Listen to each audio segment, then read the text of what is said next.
आप फिर महादेवी वर्मा द्वारा लिखित भक्तिम नामक पाठ से तीसरा व्याख्यान होगा। इसमें जो भक्तिन है जिसका नाम लक्ष्मी है, वो अपने मायके जाती है। उसके पिताजी एक्सपायर हो जाते हैं और उसके पहुंचने से पहले ही उनका अंतिम संस्कार भी हो जाता है। अब वो वहाँ से वापस आ जाती है और आगे क्या होता है। जीवन के दूसरे परिच्छेद में भी सुख की अपेक्षा दुख ही अधिक है। जब उसने गेहूं रंग और बटिया जैसे मुख वाली पहली कन्या के 2 संस्करण और कर डाले, तब सास और जिठानियों ने ओठ चिपका कर उपेक्षा प्रकट की। उचित भी था, क्योंकि सास 3 कमाऊ वीरों की विधावी बनकर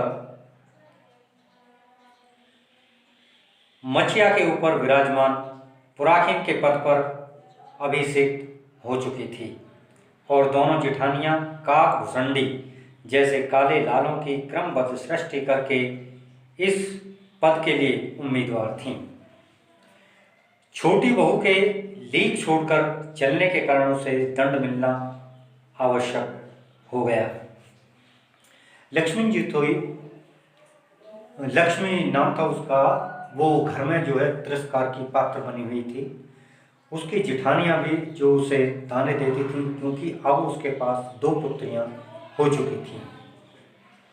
और आपको जानकारी होगी बच्चों कि हमारे समाज में लड़कियों का जन्म एक अभिशाप माना जाता है। आज भी बहुत लोग ऐसे हैं कि जो पुत्री को एक वजन समझते हैं और उनका पालन पोषण अच्छी तरीके से नहीं करते, शिक्षा दीक्षा अच्छी तरीके से नहीं करते। तो लक्ष्मी के साथ भी ऐसा ही था। 2 पुत्री हो चुकी थी और जिठानियाँ उसको ताने दे देकर परेशान किया करती थी। जिठानियाँ बैठकर लोक चर्चा करती और उनके कलूटे लड़के धूल उड़ाते। वह मट्ठा फेरती, कूटती, पीसती, रांधती और उसकी नन्ही लड़कियां गोबर उठाती, कंडे पासती। ये कंडीशन थी लक्ष्मी की कि उसकी दोनों छोटी छोटी बेटियां थीं जो सारा काम करती, उसका हाथ बटाती, लेकिन उनकी जिठानियों के पुत्र खेलते, कूदते और मस्ती करते थे। जेठानियां अपने भाग पर सफेद सब रखकर गाढ़ा दूध डालती और अपने लड़कों को औटते हुए दूध पर से मलाई उतार कर खिलाती। यह काले गुड़ की डली के साथ कटौती में मट्ठा पाती और उसकी लड़कियां चने बाजरे की घुघरी चबाती। ऐसा उन पुत्रों के साथ द्वेष किया जाता था। उनके काले कलूटे लड़के तो जो है दूध औटती हुई हंडिया में से पीते थे और वो बेचारी बच्ची, उनको कभी दूध नहीं दिया जाता था। इस दंड विधान के भीतर कोई ऐसी धारा नहीं थी जिसके अनुसार खोटे सिक्कों की टकसाल जैसी पत्नी से पति को विरक्त किया जा सकता। सारी चुगली चबाई की परिणति उसके पत्नी प्रेम को बढ़ाकर ही होती थी। जिठानियां बात बात पर धमाधम पीटी कूटी जाती, पर उसके पति ने उसे कभी उंगली भी नहीं छुआई। वह बड़े बाप की बड़ी बात वाली बेटी को पहचानता था। इसके अतिरिक्त परिसरमी, तेजस्विनी और पति के प्रति रोम रोम से सच्ची पत्नी की वह चाहता भी बहुत रहा होगा, क्योंकि उसके प्रेम के बल पर ही पत्नी ने अलगौझा करके सबको अंगूठा दिखा दिया।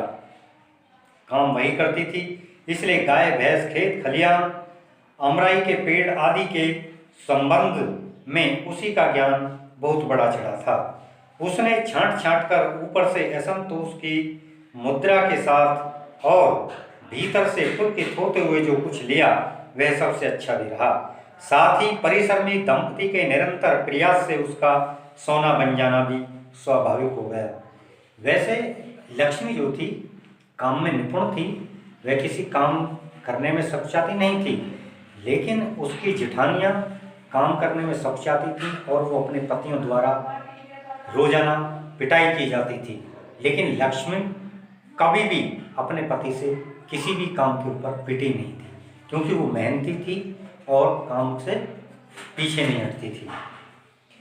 धूमधाम से बड़ी लड़की का विवाह करने के उपरांत पति ने घरौंदे से खेलती हुई 2 कन्याओं और कच्ची गृहस्थी का भार 29 वर्ष की पत्नी पर छोड़कर संसार से विदा ली। बड़ी बेटी की शादी बड़े धूमधाम से की दोनों पति पत्नियों ने।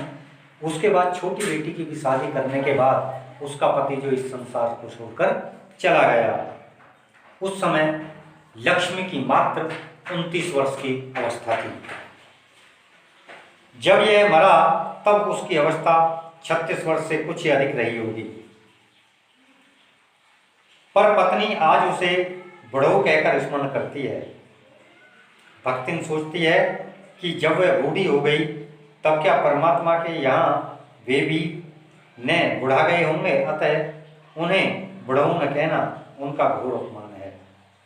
और अब जो है भक्तिन जो थी लक्ष्मी 36 वर्ष की हो चुकी थी और 36 वर्ष अधेड़ हो जाती है, तो भक्तिन सोचती है कि मैं इस उम्र के पड़ाव पर आ चुकी हूँ, अब तो वो भी ऊपर इतने ही वर्ष के हो गए, लेकिन उनको बुढ़ऊ कहना शोभनीय नहीं होगा।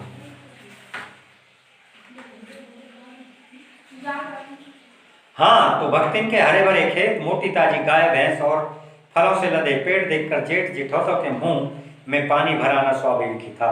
इन सब की प्राप्ति तो तभी संभव थी जब भाईयहू दूसरा घर कर लेती, पर जन्म से खोटी भक्तिन इनके चकमे में आई नहीं। उसने क्रोध से पांव पटक पटक कर आंगन को कंपायमान करते हुए कहा, हम कुकरी बिलारी न होएं, हमार मन पुसाई तो हम दूसरा के जब नाही, त तुम्हार पछे की छाती पर हो रहा भूंजब और राज करब। समझे रहो, जब आपस में जिठानियों के साथ उसकी कोई कहा सुनी होती तो वो सीधी कहती हम कहीं नहीं जाएंगी, हम तो तुम्हारी छाती पे ताल धरेंगी, यानी कि लक्ष्मी ऐसा जवाब देती। तो बच्चों अभी आज इतना ही, बाकी कल के व्याख्यान में आपको बताएंगे कि आगे लक्ष्मी के साथ क्या घटना घटित होती है। तब तक के लिए नमस्कार, धन्यवाद।